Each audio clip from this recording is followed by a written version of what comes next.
दोस्तों नमस्कार, हिंदी कुंज में आप सभी लोगों का स्वागत है। हम लोग बात करने चले गुड फ्राइडे पर भाषण के बारे में। गुड फ्राइडे या प्रभु यीशु के बलिदान दिवस पर आपको कहीं वक्तव्य देना है, भाषण देना है, चाहे वह चर्च हो, चाहे विद्यालय हो, किसी संस्थान में आपको वक्तव्य देना हो, तो आप यह किस प्रकार दे पाएंगे, यहाँ पर नमूनिक तौर पर बात की जा रही है। यदि आप हिंदी कुंज चैनल में पहले आ रहे हैं तो यूट्यूब पर हिंदी कुंज चैनल को सब्सक्राइब कर लें ताकि आपको हिंदी भाषा साहित्य के उपयोगी जानकारी प्राप्त होती रहे। तो शुरुआत करते हैं। देखिए, भाषण को आप अपने शब्दानुसार संबोधन शब्दों को अपने शब्दानुसार जोड़ और तोड़ कम कर सकते हैं। तो शुरुआत करते हैं। देखिए, आप कहिएगा शुरुआत में, आदरणीय अध्यक्ष महोदय, सम्मानित गुरुजनों और प्रिय साथियों, आज हम गुड फ्राइडे के इस पवित्र दिन पर एकत्रित हुए हैं। यह दिन ईसाई धर्म में एक गहरा और महत्वपूर्ण स्थान रखता है। यह कोई साधारण शुक्रवार नहीं है। यह वह दिन है जब हम यीशु मसीह के उस बलिदान दिवस को याद करते हैं जिन्होंने मानव जाति के पापों को प्रायश्चित के लिए क्रूस पर चढ़कर दिया था। यह दिन हमें प्रेम, त्याग और क्षमा की उस अद्वितीय उदाहरण की याद दिलाता है जो यीशु जी ने अपने जीवन और मृत्यु के माध्यम से स्थापित किया। गुड फ्राइडे हमें उस दुखद परंतु उस महत्वपूर्ण घटना की ओर ले आता है जब यीशु जी को गिरफ्तार किया गया था और पर झूठे आरोप लगाए गए, उन्हें कोड़े मारे गए और अंततः क्रूस पर चढ़ा दिया गया।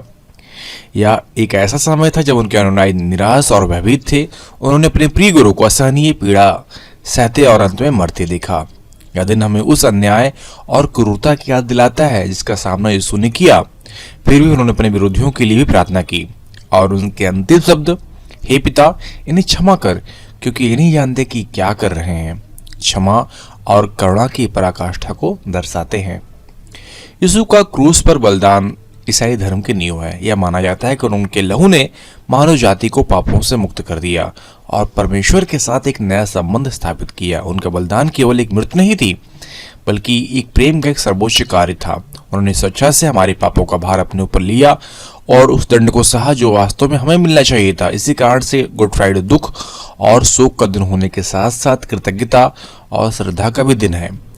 हम उस महान बलिदान के लिए आभारी हैं जो यीशु ने हमारे लिए दिया। आज हम जब गुड फ्राइडे मना रहे हैं तो हमें यीशु के जीवन और शिक्षाओं पर मनन करना चाहिए।